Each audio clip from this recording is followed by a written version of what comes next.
Christine Constable. Here's my driver's license. And my student number is AIPC 011042. Hi, Simon. How are you today?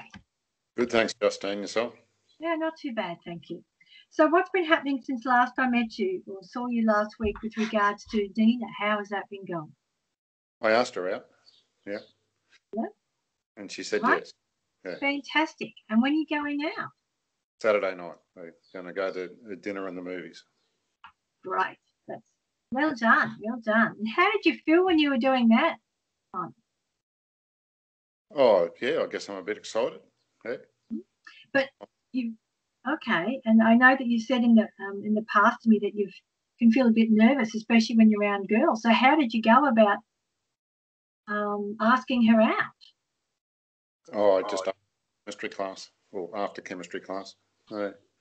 And we were walking out. So it was all very natural. Yeah. Good on you. Great. So, Simon, what were you wanting to discuss today? Like, is there a particular focus that you'd like to look at today? I want to look at ways of controlling my anxiety. I'm always anxious around people new people that I meet. I don't usually tend to say a lot. I tend to sit there because I don't want them to think I'm an idiot. But I really can't go out with one other person and not say anything. No. And you're saying that you always feel like you're a bit of an idiot when you're kind of meeting people for the first time. Is that right? Yeah. Okay. Yeah. I must admit, Simon, it's quite natural, when you haven't met someone or you're just meeting someone for the first time. It is pretty natural to feel a bit nervous. So don't be too hard on yourself, honey. All right. Okay. Yeah.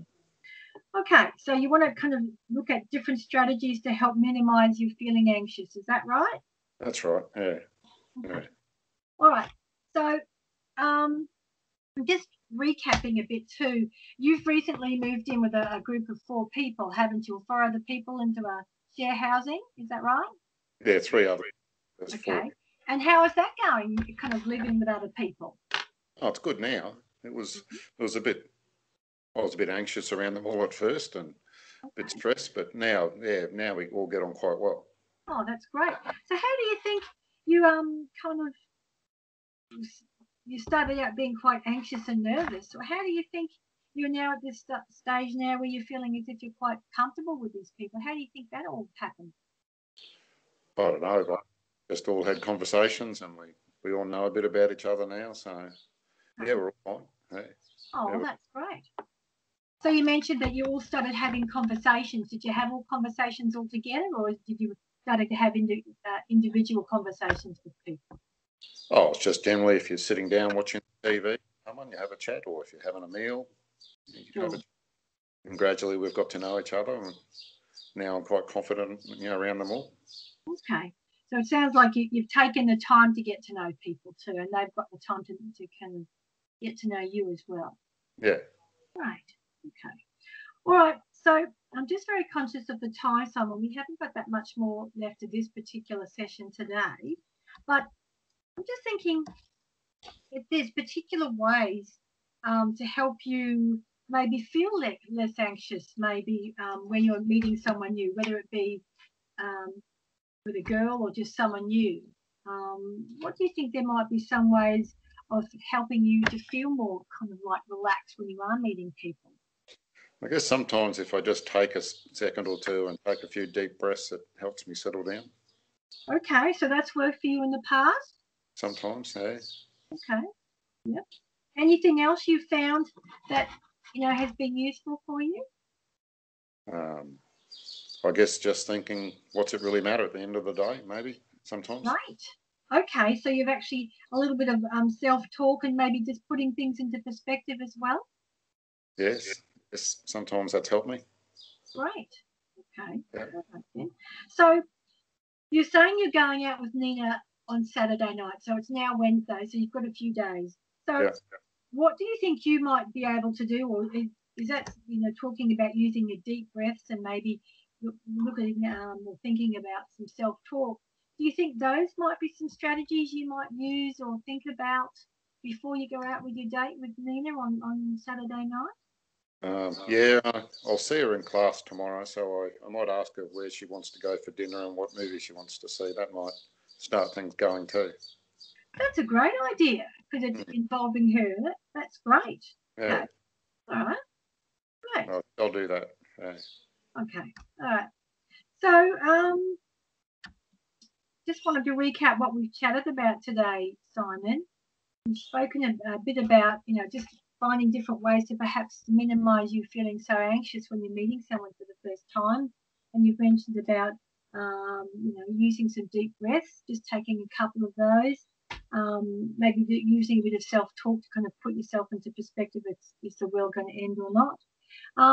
Something else, I suppose, I just wanted to recap with you is that you've mentioned that when you first met those people in your house, that you just started to talk to people and just general conversation. Yeah. So do you think that's another strategy, just to kind of take that as it comes as well? Yeah, if I get to know people, I'm generally a lot better.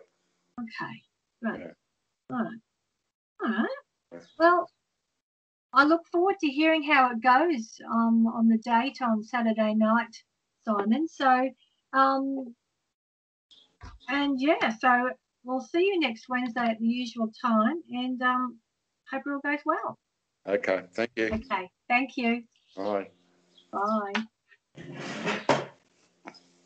In terms of what was written in the counselling notes for Simon, I've put his name, the date, and it's the second session. In terms of his goals, was to help to minimise his feelings of anxiety, especially when he was meeting new people. And in particular, we spoke about Nina going out on his first date as well. Topics discussed included how he has felt maybe a little bit as if doesn't want to appear to be stupid or silly when meeting people for the first time, and that he gets so shy and nervous as well. Some interventions or strategies that we discussed involved the use of maybe some self-management techniques, such as using deep breaths before he might start to interact with someone new or someone he doesn't know very well, and also maybe using some self-talk to help change his perspective, to make it feel that the world's not going to end if he doesn't say or what he perceives to be the right thing. And then we just also, the next session will be as scheduled next Wednesday as well. And there's also the signatures there as well. In terms of what went well, I think Simon seemed quite comfortable talking about how he was feeling, about his feelings of being anxious and nervous at times. But I think it was, so that was great. And also too, it was from my acknowledgement that even though he was anxious, he still had enough courage to actually talk to Nina and ask her out, which I thought that seemed to really like to acknowledge that as well.